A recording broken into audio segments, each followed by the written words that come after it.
A Vietnam War veteran returns home to cope with the loss of his son while being plagued by nightmarish occurrences. A widower travels to an abandoned town to look for his deceased wife after receiving a letter from her. A chosen warrior must reignite the flame of a dying world whose heroes have become twisted and insane abominations. Have you ever noticed how some of the best examples of the horror genre feature a heavy element of sadness and melancholy? The three works of fiction described above, the movie Jacob's Ladder and the video games Silent Hill 2 and Dark Souls, all have loss and sorrow as a core theme throughout. Sure enough, each of them has plenty of things to generate anxiety and make your skin crawl. However, what truly lingers on after experiencing them is their somber atmosphere. This moody and forlorn feeling is present in almost every aspect of these works' design. Aspects such as the premises.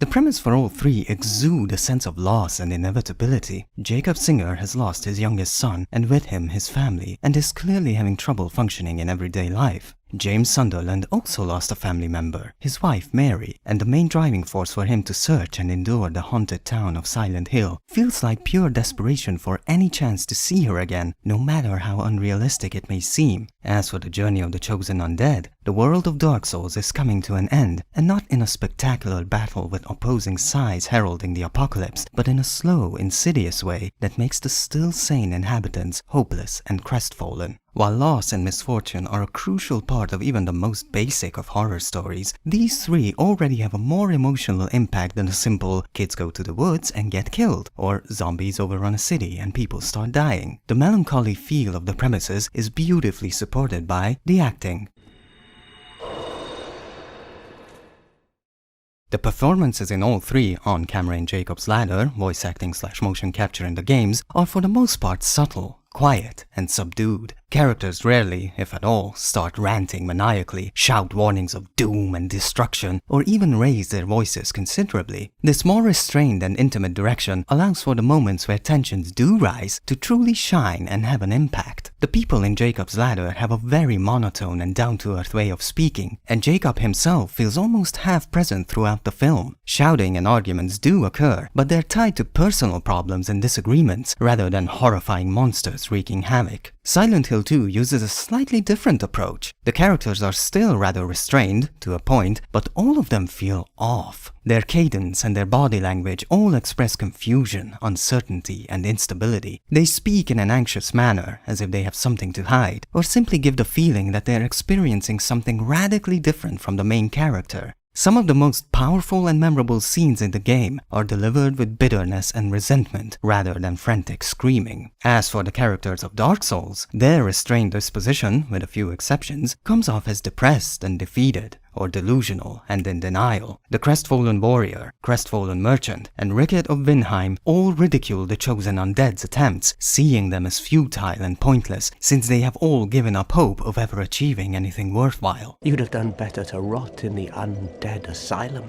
Meanwhile, characters like Solaire of Astora, Siegmeyer of Katarina, and Domhall of Xena maintain a cheery and carefree attitude, which feels so out of place that one might mistake it for the early stages of insanity, or a refusal to acknowledge how dire things have become. Whichever they may be, it is evident that the difficulty of finding purpose in a dying world weighs heavily on them.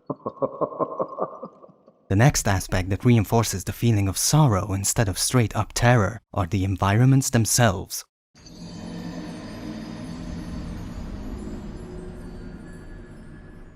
The dreary, faded streets of Jacob's Ladder, the fog-obscured, empty and decaying alleys and buildings of Silent Hill, and the abandoned, forgotten locales of Lordran all invoke a sense of isolation, loneliness, and hints of better days long gone by. The ruins of New Londo in Dark Souls especially feel like the game has gone into full-on survival horror mode, with the dark, flooded streets of a once grand city now haunted by the vicious spirits of its inhabitants, some still holding on to their now forsaken children.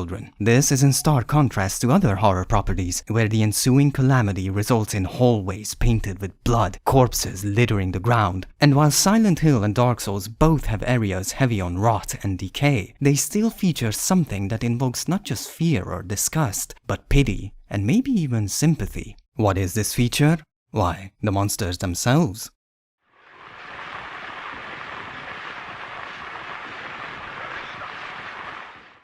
All three present their disturbing monstrosities not just as terrifying obstacles, but victims themselves. The few creatures that appear in Jacob's Ladder are frightening, yes, but they themselves feel trapped and even in pain, especially everyone in the asylum scene with the famous head-twitching patient. This scene is the clearest example of the huge influence the movie had on Silent Hill, which also has its twisted monsters in perpetual agony. The lying figure is constantly struggling to escape the confines of its own flesh. The disfigured nurse's gait is strained and their heads twitch in an unnerving manner. The mannequins are constantly abused and brutalized by the relentless Pyramid Head, who himself seems to be in a great deal of pain from his headgear. All of them give the impression of desperate and pitiful creatures. The enemies in Dark Souls are even more straightforward in this regard. The fierce knight Havel, now locked in a tower, mindlessly attacking anyone in sight. The noble Artorias, now corrupted by the abyss, howling in pain and a frenzied rage. The gaping dragon, a descendant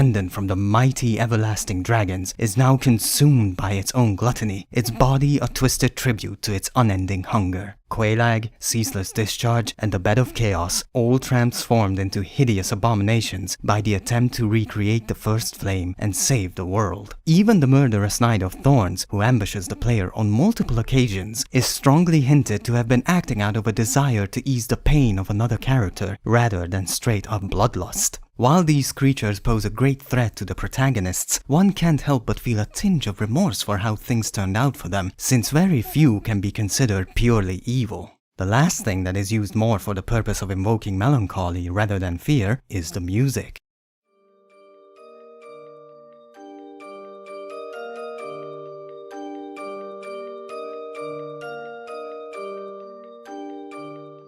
One could be forgiven for thinking that these three have music full of dissonant chords, unsettling melodies, and anxiety-inducing sound effects. This is only partially true. Jacob's Ladder's score is mostly made up of orchestral pieces with a heavy element of ambience. And while a song like Descent to Inferno does have parts of it that are truly unsettling,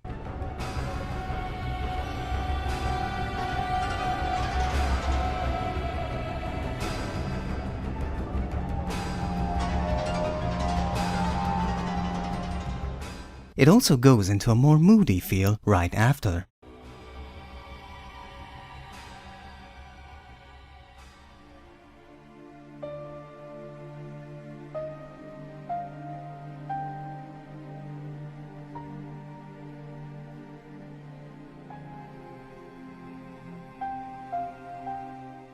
The dominating atmosphere of the score is sad and longing, used to represent Jacob's general disposition. Silent Hill 2 is pretty much the same in this regard. Scenes of tension and dread are underscored with strange and unsettling songs, utilizing industrial sounds and effects.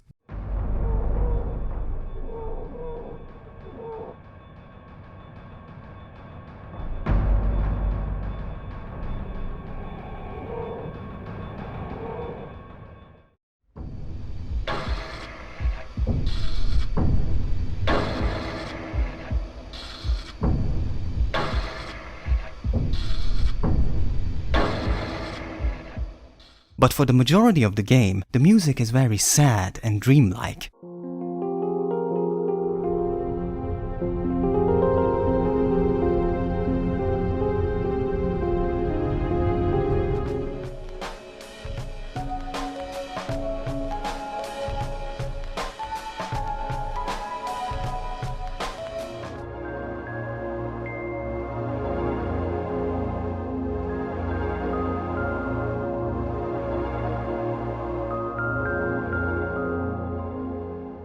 The game's opening theme itself is more of a moody rock song than some grim representation of the horrors waiting for the player.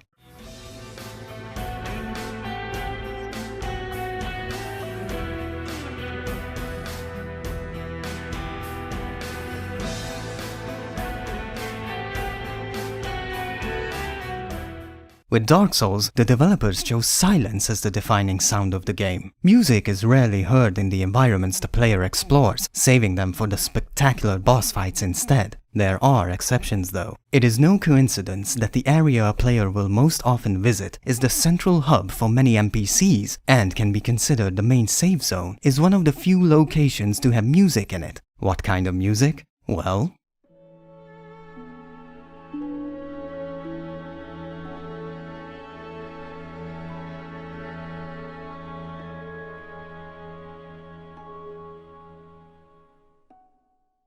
Slow, sad, delicate, somber. But even the aforementioned boss fights aren't exempt from this atmosphere of gloom. When you reach the final boss, Gwyn, the Lord of Cinder himself, and engage in the final battle, drums don't start pounding, the ominous Latin chanting is omitted, and instead, this starts to play.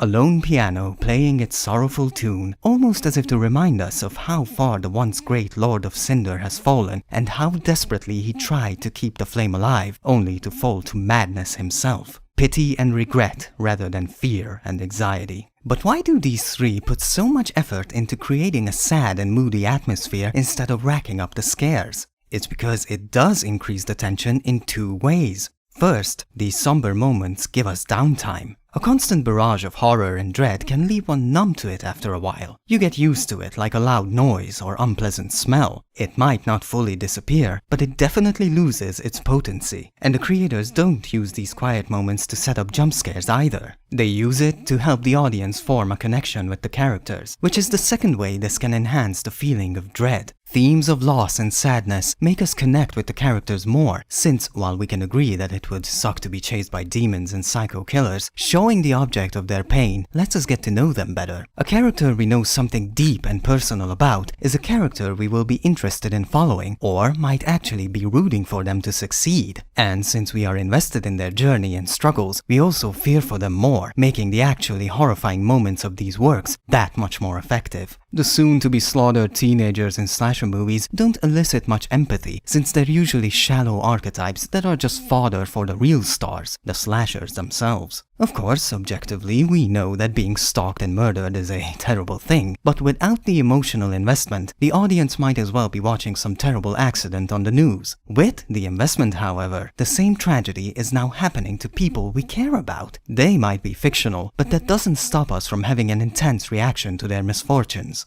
Setting up a more downplayed and melancholy mood will introduce contrast and relatability, which will increase the intensity of horror far more than any amount of blood and gore ever could. Try it out the next time you want to scare the pants off your audience, and as always, thank you for watching.